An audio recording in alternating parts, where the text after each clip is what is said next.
Hello everyone. Welcome to Department of Botany, Gokul Science College. So today we discuss a very interesting topic and that is gymnosperm. This topic is very much useful for the students of BSc semester 2. So let's start with the main content of this presentation. First of introduction, second of economic importance, third of diversity and origin, and last one general character. Plant kingdom. What is the plant kingdom? Plants are living organisms belonging to the kingdom Plantae. The kingdom Plantae is divided into five main divisions. The major division of Plantae are Thallophyta, Bryophyta, Pteridophyta, Gymnosperm and Angiosperm. Thallophyta ની અંદર વનસ્પતિની રચના પ્રાથમિક પ્રકારની જોવા મળે છે. ત્યારબાદ ઉત્ક્રાંતિવાદ પ્રમાણે બ્રાયોફાઇટામાં બે અંગો જોવા મળે છે. ટેરિડોફાઇટા એટલે કે ત્રિઅંગીમાં ત્રણ અંગો જોવા મળે છે. એન્ડ જિમ્નોસ્પર્મ એન્ડ એન્જિયોસ્પર્મ છે એ ફનેરોગેમસ તરીકે ઓળખાય છે, એટલે કે આ બીજધારી તરીકે ઓળખાય છે. So let's further information about gymnosperm and economic importance. તો આપણને એવું થાય કે આ જિમ્નોસ્પર્મ નામનો શબ્દ સૌ પ્રથમ કોણે આપ્યો હશે? તો the term gymnosperm was first introduced Theophrastus in 300 BC in his book Inquiry into Plants. Gymnosperm નામનો શબ્દ સૌ પ્રથમ થિયોફેસ્ટસ નામના વૈજ્ઞાનિકે ઈસવીસન પૂર્વે 300 વર્ષ પહેલા ઇન્ક્વાયરી ઇન્ટુ પ્લાન્ટમાં પરિચય આપ્યો હતો. What is gymnosperm? A plant of a group that comprises those that have seeds unprotected by an ovary or fruit, including the conifers, cycads, and ginkgo. Gymnosperm are considered as a bridge between pteridophytes and angiosperm. એટલે કે અનાવૃત બીજધારીને ત્રિઅંગી અને આવૃત બીજધારીને જોડતી કડી માનવામાં આવે છે. ઉત્ક્રાંતિવાદ મુજબ અનાવૃત બીજધારીનો ઉદ્ભવ ત્રિઅંગી પછી અને આવૃત બીજધારી પહેલા થયેલો હોવાનું મનાય છે. ત્રિઅંગીમાં સીડ હેબિટ જોવા મળે છે, જ્યારે અનાવૃત બીજધારીમાં સીડ ફોર્મેશન જોવા મળે છે. ત્રિઅંગી એ અનાવૃત પહેલા ઉત્પન્ન થયેલું છે, માટે ત્યાં સીડ હેબિટ સુધી જોવા મળે છે. તેના પછી ઉત્ક્રાંતિવાદ મુજબ તેનો ઉદ્વિકાસ થઈને સીડનું સીડ ફોર્મેશન જોવા મળે છે.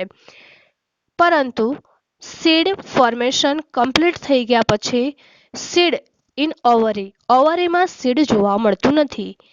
તેથી અમુક લક્ષણો ત્રિઅંગી જેવા અને આવૃત બીજધારી જેવા જોવા મળે છે.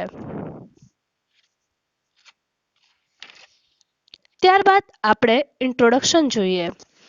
The gymnosperm are a group of seed producing plants that includes conifers, cycads, ginkgo and pteridophytes.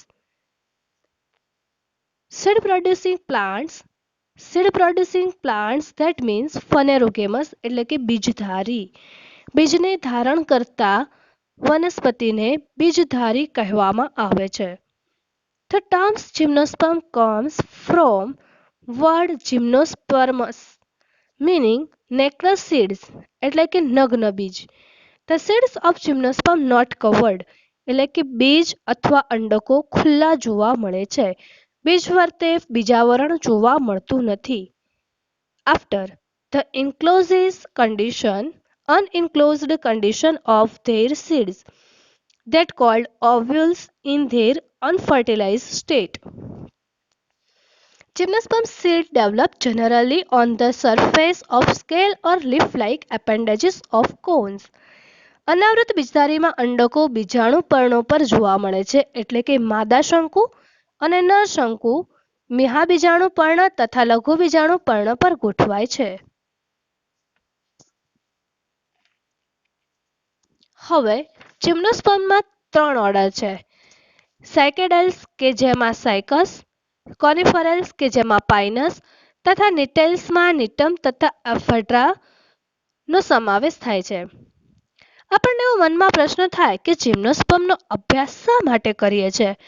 તેનું એવું તો શું કાર્ય હશે અથવા તો એનું એવું ઇકોનોમિક ઇમ્પોર્ટન્સ શું હશે કે આપણે સાયકસનો અભ્યાસ અથવા તો જિમ્નોસ્પર્મનો અભ્યાસ કરવો જોઈએ? તો તેમાં ઘણા બધા પ્લાન્ટ છે જે ઘણા ઉપયોગી છે. તેનું લાકડું ઉપયોગી છે, તેના બીજ ઉપયોગી છે. તો ચાલો આપણે જોઈએ તેના ઇમ્પોર્ટન્સ. તો સાયકસ રિવોલ્યુટા કે જે સાગો પામ તરીકે ઓળખાય છે એ સાયકસ રિવોલ્યુટામાંથી સાબુદાણા મેળવાય છે. દરેક જણાના ઘરે સાબુદાણા હશે અને દરેક જણાએ જોયા પણ હશે. તો એ જે સાબુદાણા છે એ સાગો પામમાંથી ઉત્પન્ન થાય છે.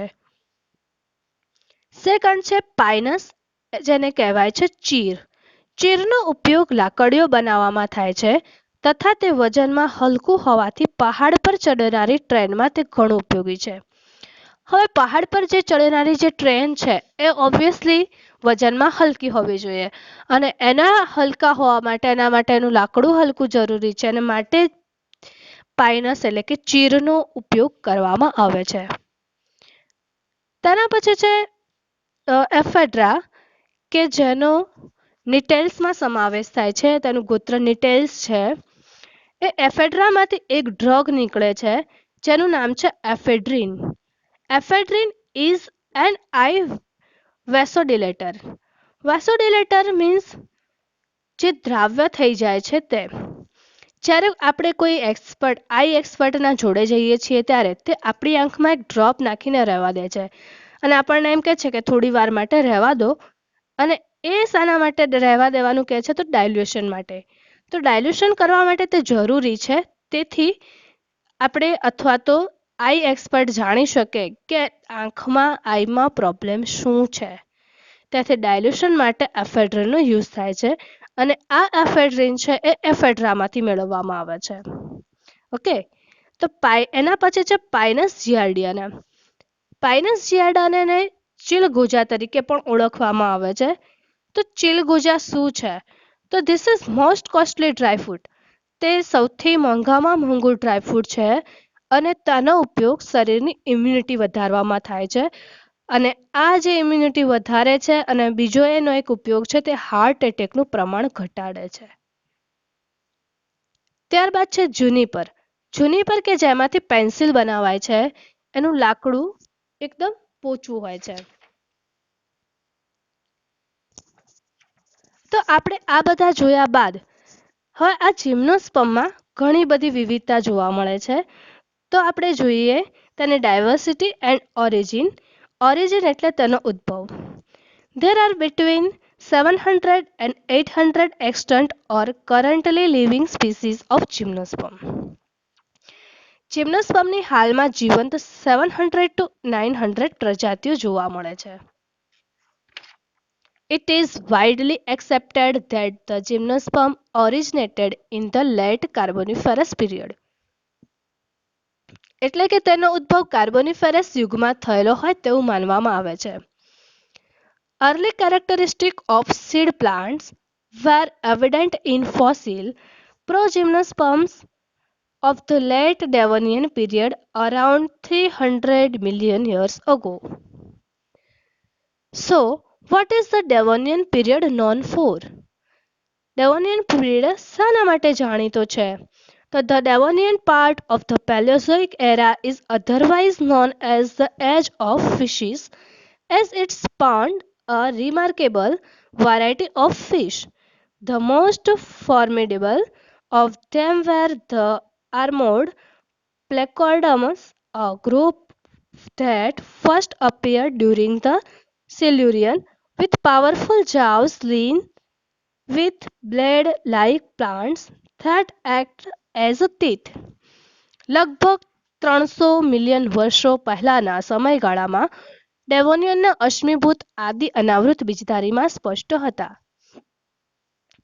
Extant is a term commonly used in biology to refer to taxa, such as species, genera, or families that are still in existence, living. The term extant contrasts with extinct. ટેક્સાનો સંદર્ભ લેવા માટે જીવવિજ્ઞાનમાં એક્સટન્ટ એટલે કે અસ્તિત્વમાં આ શબ્દનો સામાન્ય રીતે વપરાય છે, જેમ કે જાતિ, પ્રજાતિ તથા કુળો જે હજી અસ્તિત્વમાં છે. અસ્તિત્વમાં છે તે શબ્દ લુપ્ત થવા સાથે વિરોધાભાસી છે. ત્યારબાદ આ પીકમાં જે જોવાય છે તે છે જિમ્નોસ્પર્મની વિવિધ પ્રજાતિઓ જે પામ લાઇક સ્ટ્રક્ચર ધરાવે છે, એટલે કે તાડ જેવું દેખાય છે પરંતુ તેના જેટલી હાઇટ જોવા મળતી નથી. જિમ્નોસ્પર્મની હાઇટ વધારામાં વધારે 4 થી 8 ફૂટની હોઈ શકે છે, પરંતુ તેમાં સાયકસ મેડિયા એ 25 ફીટ સુધીની હાઇટ ધરાવે છે તથા તમે જોઈ શકો છો કે તેનું પર્ણ એ સંયુક્ત છે. ઘણી બધી પર્ણિકાઓ ભેગી મળીને બનાવે છે. પર્ણિકાને લીફલેટ પણ કહેવામાં આવે છે. તેમાં 3 પ્રકારના પર્ણો જોવા મળે છે, એટલે કે 3 પ્રકારે તેનું વિભાજન કરી શકીએ છીએ. પહેલું કે પલ્લવ પર્ણ કે જેને વાનસ્પતિક પર્ણો તરીકે પણ ઓળખવામાં આવે છે. જે મેઇન વાનસ્પતિક પર્ણો આપણે જે બહાર જોઈએ છીએ મોર્ફોલોજીમાં એ છે વાનસ્પતિક પર્ણો. બીજા છે શલ્કી પર્ણો કે એ વાનસ્પતિક પર્ણોના નીચે અણીદાર એવા નાના શલ્કી પર્ણો જોવા મળે છે જે ટ્રાન્સપેરન્ટ હોય છે તથા પ્રજનનમાં ભાગ લે છે તેવા પર્ણોને બીજાણુ પર્ણો તરીકે ઓળખવામાં આવે છે. તે 2 પ્રકારના છે. એક છે લઘુ બીજાણુ પર્ણો કે જેને માઇક્રોસ્પોરોફિલ્સ તરીકે ઓળખવામાં આવે છે. બીજું છે મહાબીજાણુ પર્ણો જેને મેગાસ્પોરોફિલ્સ તરીકે ઓળખવામાં આવે છે. આ જે મેગાસ્પોરોફિલ્સ એન્ડ માઇક્રોસ્પોરોફિલ્સ છે એ એટલે કે લઘુ બીજાણુ પર્ણો એ નર શંકુ એટલે કે મેલ કોનમાં તથા મહાબીજાણુ પર્ણો માદા શંકુમાં જોવા મળે છે. આ તમે જે જોઈ રહ્યા છો એ માદા શંકુ અને નર શંકુ છે. આમ જિમ્નોસ્પર્મમાં ઘણી બધી વિવિધતા જોવા મળે છે તથા તે મરુનિવાસી વનસ્પતિઓ છે, એટલે કે તેનો ઉદ્ભવ ડેવોનિયન અને કાર્બોનિફેરસ યુગની વચ્ચે જોવા મળે છે. જિમ્નોસ્પર્મનો જીવંત અશ્મિ તરીકે પણ ઓળખવામાં આવે છે. આમ જિમ્નોસ્પર્મ વિવિધતાસભર છે તો આપણે તેની ડાયવર્સિટી જોઈએ. કોનિફર્સ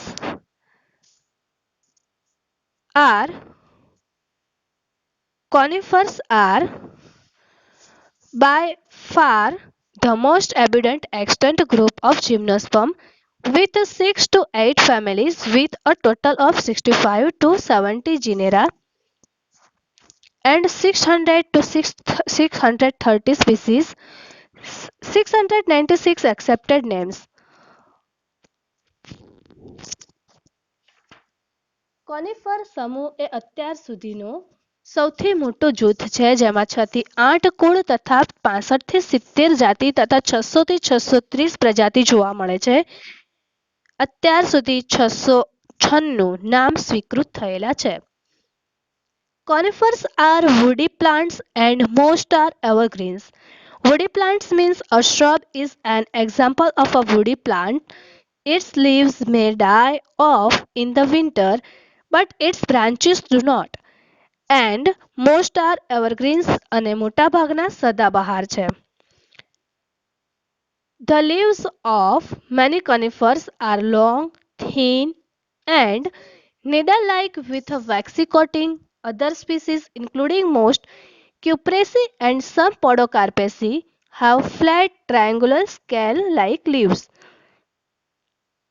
ઘણા કોનિફરના લીવ્સ એટલે કે પાંદડા લાંબા, પાતળા અને સોય જેવા આકારના હોય છે તથા તેના પર મીણનું આવરણ, મીણનું એટલે કે વેક્સ કોટિંગ જોવા મળે છે. ક્યુપ્રેસી અને પોડોકાર્પેસી કુળના પાંદડા સપાટ અને ત્રિકોણાકાર જોવા મળે છે. આપણે સાયકસનો મોટાભાગે અભ્યાસ કરીએ છીએ તો સાયકસનો અને પાઇનસનો. તો સાયકસ અને પાઇનસના બંનેના પાંદડા કેવા જોવા મળે છે? તો સોયાકાર હોય છે. Cycads are the next most abundant group of gymnosperm. With about 130 species, the other extant groups are the 75 to 80 species the Nitales and one species of Ginkgo. સાયકેડ્સ એ કોનિફર પછીનો સૌથી મોટો જૂથ છે જેમાં 130 પ્રજાતિ જોવા મળે છે. અન્ય પ્રવર્તમાન જૂથોમાં 75 થી 80 પ્રજાતિઓ નિટેલ્સમાં છે તથા ચીંકોની એક પ્રજાતિ જોવા મળે છે. ત્યારબાદ આ પીકમાં જિમ્નોસ્પર્મના ફોરેસ્ટ જોવા મળે છે. તો આપણને એવો પ્રશ્ન થાય કે જિમ્નોસ્પર્મ ક્યાં જોવા મળે? Where are gymnosperm found? Of some interest, gymnosperm include the tallest, the most massive, and the longest living individual plants on Earth. They are found throughout much of the Earth but form dominant vegetation in many colder and Arctic region.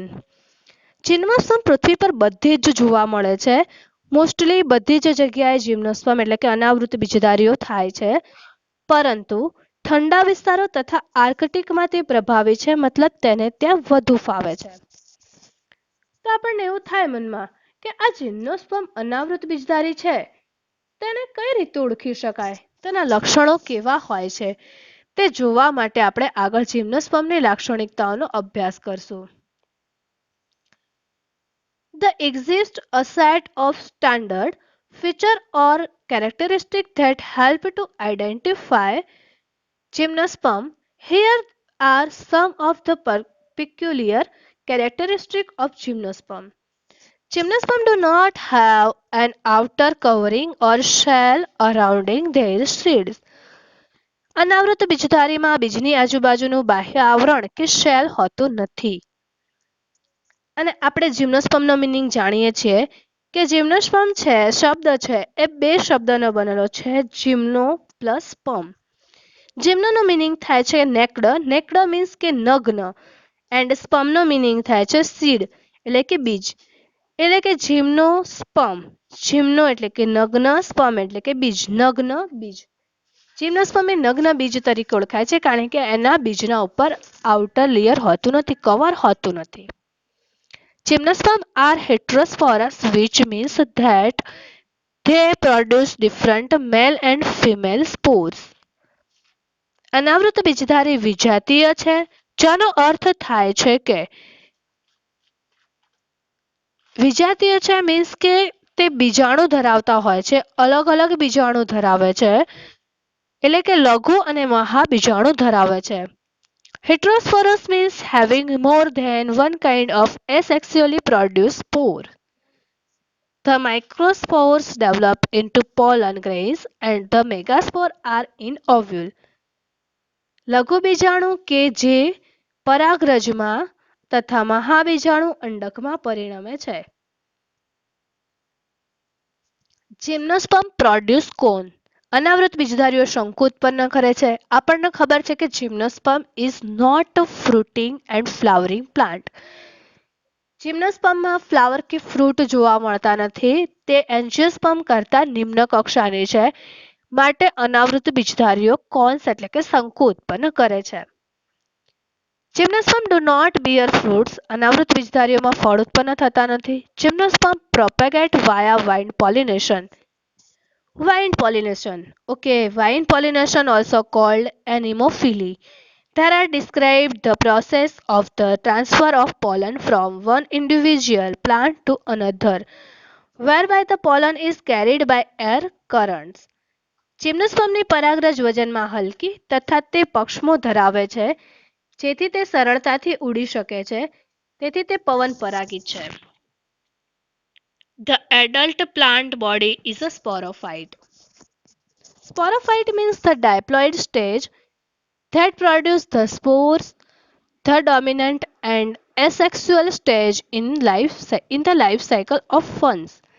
It is presented by a perennial, evergreen, woody plant. Most of them are trees and some are shrubs. There are no herbs. તેમાંના મોટાભાગના વૃક્ષો છે અને કેટલાક નાના છોડ છે, ત્યાં કોઈ ક્ષુપ જોવા મળતા નથી. પરંતુ તેમાં અપવાદ તરીકે જુનિપરનો સમાવેશ થાય છે. તમે જોયું છે કે દરેક જગ્યાએ અથવા તો દરેક વસ્તુમાં આપણને અપવાદ મળે છે, તેમ જીમ્નોસ્પર્મમાં દરેક મોટાભાગના વૃક્ષો છે અને છોડ છે ત્યાં ક્ષુપ જોવા મળતા નથી, ત્યાં અપવાદ તરીકે જુનિપર એક ક્ષુપ છે. Pinus as well as other conifers are evergreen trees. પાઇનસ તેમજ અન્ય કોનિફર સદાબહાર છે. સદાબહાર એવરગ્રીન મતલબ કે તે હંમેશા તેના પર પાંદડા રહે છે. જો પાંદડા ખરે તેની પહેલા નવા પાંદડા આવી જાય છે અને હંમેશા આપણને ઓલવેઝ ગ્રીન જોવા મળે છે. They have monopodial growth represented by one main axis. Monopodial that means having the growth of the stem or rhizome containing in the same direction. Identifiably, a habit of growth in which new leaves form from the same growing point. And one main axis that means એક મુખ્ય શાખા હોય છે. As the axis grows taller, it increases in diameter due to secondary growth. જેમ જેમ ધરી ઊંચી જાય છે તેમ તેમ ગૌણ વૃદ્ધિને લીધે તેના વ્યાસમાં વધારો જોવા મળે છે. Stem branches are of two types. પ્રકાંડમાં બે પ્રકારની શાખાઓ જોવા મળે છે. First of long shoots or branches or unlimited growth. એના મીન્સ કે અમર્યાદિત વૃદ્ધિવાળી શાખા જોવા મળે છે કે તેની વૃદ્ધિ મર્યાદિત હોતી નથી. Second of dwarf shoots or branching of limited growth એટલે કે મર્યાદિત વૃદ્ધિવાળી શાખા તેમાં તેનો ગ્રોથ એટલે કે તેનું ડેવલપમેન્ટ મર્યાદિત પ્રમાણમાં જોવા મળે છે. સ્પોરોફાઇટ. સ્પોરોફાઇટ એટલે કે બીજાણુજનક અવસ્થા. The asexually and usually diploid phase producing spores from which the gametophyte arise. અહીં asexual, diploid તથા gametophyte વર્ડ વિશે સમજીએ.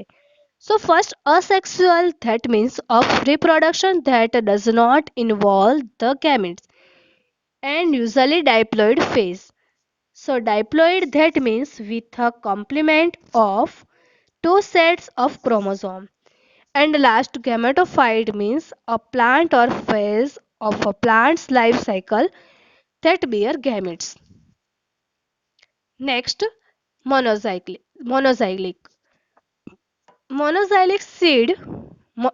Monozylic wood is not compact due to the presence of well developed with the and cortex and broad medullary rays.